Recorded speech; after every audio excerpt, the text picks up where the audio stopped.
तेल हमने लेकर टेस्ट किया लेबोरेटरी में, सूरजमुखी का तेल जो अलग अलग ब्रांड का है वो टेस्ट किया लेबोरेटरी में। दिल्ली में all India institute of medical sciences के कई डॉक्टरों को इसमें इंटरेस्ट हुआ कि बात तो ये गहरी है, इस पे काम करके देखना चाहिए।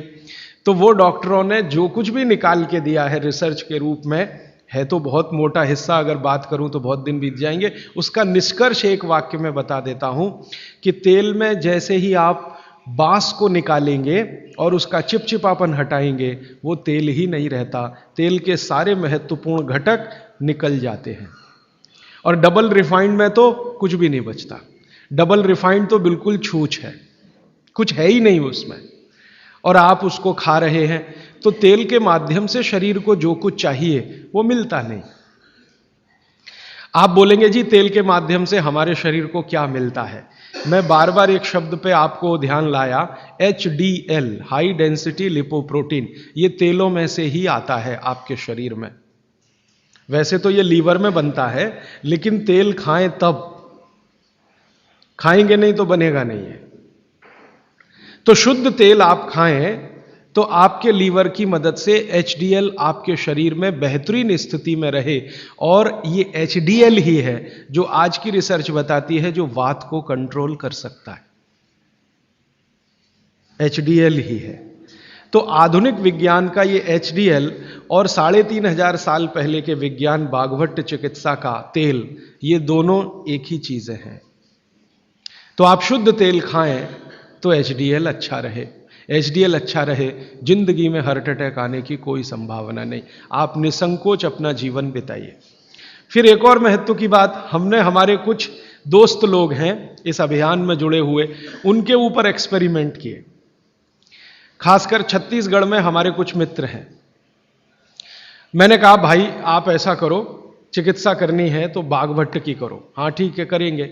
तुम डॉक्टर बंद कर दो। हाँ बंद कर देंगे। तो ऐसे हमने कुछ हमारे दोस्त इकट्ठे किए जिनको बहुत ज़्यादा समस्या है कोलेस्ट्रॉल की, बहुत ज़्यादा समस्या है ट्राइग्लिसराइड की, बहुत ज़्यादा समस्या है हाई बीपी की। ऐसे कुछ लोग इकट्ठे किए। और छत्तीसगढ़ में ये इसलिए किया कि छत्तीसगढ़ भारत में ऐसा एक राज्य है जहां शुद्ध तेल अभी भी मिलता है।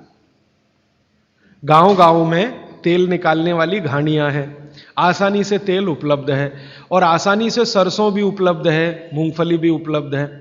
तो वहां करने का ये एक ही प्रयोजन था, और ये लगभग हम 3-3.5 साल से कर रहे हैं। अभी भी ये चालू है, हमारा काम बंद नहीं हुआ है।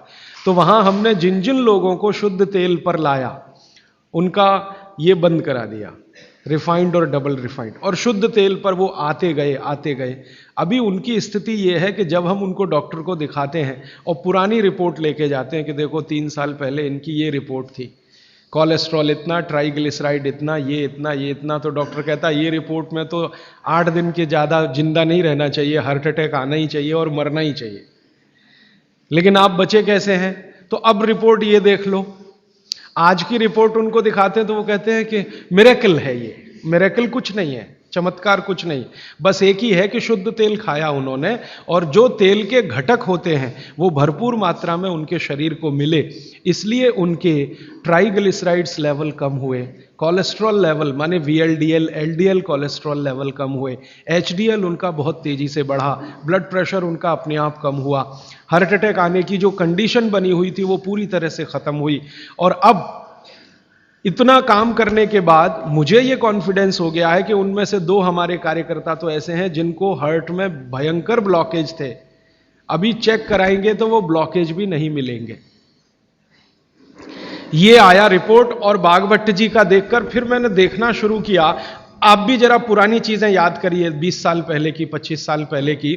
तो हमारे घरों में बहुत सारी चीजों में बहुत बार तेल का उपयोग होता था, और तेल के साथ घी का उपयोग तो और भी ज्यादा होता था। तेल और घी एक ही कैटेगरी मान लें आधुनिक विज्ञान के हिसाब से, वैसे आयुर्वेद के हिसाब से दोनों अलग कैटेगरी हैं, लेकिन 1 मिनट के लिए मान लें हम, कितने बार हम घी का उपयोग करते थे घरों में। शीरा बना रहे हैं, हलवा बना रहे हैं, बिना घी के बन नहीं रहा है, दाल में घी खा रहे हैं, रोटियों पे घी खा रहे हैं, सब्जियों में घी खा रहे हैं, और फिर सब्जियां तेल में बना रहे हैं। आप जरा कल्पना तो करिए, कितनी जगह तेल तेल तेल, कितनी जगह घी घी घी। और 40 साल पहले मैंने तो नहीं सुना, पता नहीं आपने सुना, मेरे पिताजी को मैं पूछता हूं कि कितने हार्ट अटैक होते थे, तो मेरे पिताजी कहते हैं अपने परिवार में तो एक भी नहीं हुआ। शायद आप 40 साल पहले के अपने परिवारों को देखें तो आपको भी पता चलेगा किसी को नहीं हुआ। तो जब उतना हम तेल और घी उपयोग कर रहे थे अपने दैनिक जीवन में, हमको हार्ट अटैक नहीं हो रहे थे। ये पिछले 10-12 वर्षों में क्या ऐसा हो गया जो इतने हार्ट अटैक हो रहे हैं? परसों किसी ने मुझे कहा कि 17 साल के एक बच्चे ने हार्ट का ऑपरेशन कराया अभी यहां चेन्नई में, अपोलो में या पता नहीं कहां। अब 17 साल की उम्र में आपको बाईपास करवाना पड़े, एंजियोप्लास्टी करानी पड़े, ये तो दुखद स्थिति है। और ये दुखद स्थिति बहुत दिन समझने के बाद पैदा हुई है रिफाइंड तेलों से, डबल रिफाइंड तेलों से। तो भागवत सूत्र के अनुसार आज मैं आपको विनती करता हूं कि जिंदगी भर वात की बीमारियों से अगर बचना है आपको, तो तेल शुद्ध खाइए, तेल एकदम शुद्ध खाइए। अब आपका तुरंत अगला प्रश्न आएगा, जी चेन्नई में मिलता नहीं, दुनिया में ऐसी कोई चीज नहीं है जो कहीं ना मिले। अर्थशास्त्र यह कहता है कि आप डिमांड खड़ी करो, हर चीज की सप्लाई होती है। जब रिफाइंड और डबल रिफाइंड तेल बिक सकता है तो शुद्ध तेल भी यहीं मिलेगा। आप जितने लोग यहां बैठे हैं, अगर आप ही आज संकल्प कर लें कि हम तो शुद्ध तेल ही खाएंगे, कल से देखना बहुत सारी यहां ऑयल मिलें लग जाएंगी, तेल निकालने वाली मिलें लग जाएंगी। और अब घानी लगाना बहुत ही आसान है। पहले एक जमाना था जब घानी लगाओ तो खर्चा बहुत होता था। अब तो 20-25 हजार रुपए की छोटी मशीन आती है और उसी मशीन में सब तरह के तेल निकल सकते हैं। अलग अलग मशीन भी लगाने की जरूरत नहीं। आप चाहें तो घानी भी लगा सकते हैं, वो तो 18-20 हजार की ही आती है, बैल से चलने वाली घानी। वो अब महंगी नहीं रह गई है और बहुत आसानी से तेल निकल आता है। तो इसलिए आप तेल शुद्ध की तरफ बढ़ जाइए। और मैं आपको जो रिसर्च कहती है वो कह रहा हूं कि जिस तेल में चिपचिपापन जितना ज्यादा होगा वो आपके लिए उतना ही उपयोगी है। जिस तेल में बास जितनी ज्यादा होगी वो उतनी ही उपयोगी है। सरसों के तेल के बारे में सारे डॉक्टर्स ऑल इंडिया इंस्टीट्यूट के जो रिसर्च कर चुके हैं वो ये कहते हैं, सरसों के तेल का डब्बा मुंह पे लगाओ और जो आंख में से आंसू तुरंत ना निकलें तो समझ लो वो नकली है। उसकी इतनी तेज बास आएगी कि आंख से आंसू निकल ही आएंगे, नाक चलना आपकी शुरू हो ही जाएगी। वो कहते हैं वो उसके शुद्धता की गारंटी है।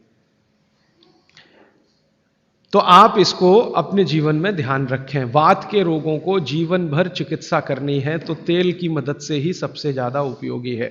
और तेल खाने के तरीके आप सब जानते हैं, उन्हें बताने की जरूरत नहीं है कि सब्जी में कितना तेल डालना, दालों में या आपके दूसरे भोजन पकवानों में तेलों का किस तरह से उपयोग करना।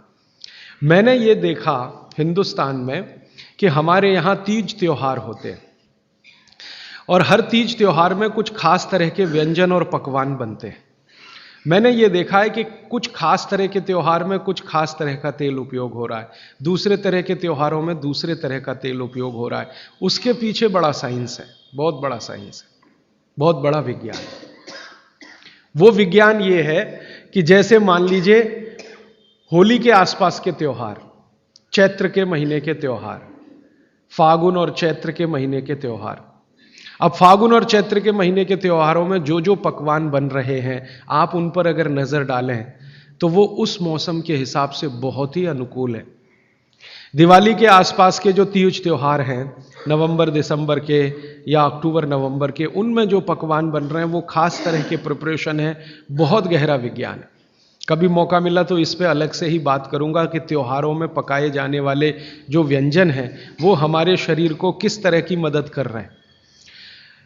हमारे वैज्ञानिकों ने, माने महर्षियों ने ये देखा कि जीवन के दिनों में, माने अगर ठंड के दिन है तो शरीर में क्या प्रकोप ज्यादा है, बरसात के दिन है तो शरीर में क्या प्रकोप ज्यादा है, गर्मी के दिन है तो शरीर में कौन सा प्रकोप ज्यादा, प्रकोप माने वात पित्त कफ, ये तीन ही तरह के।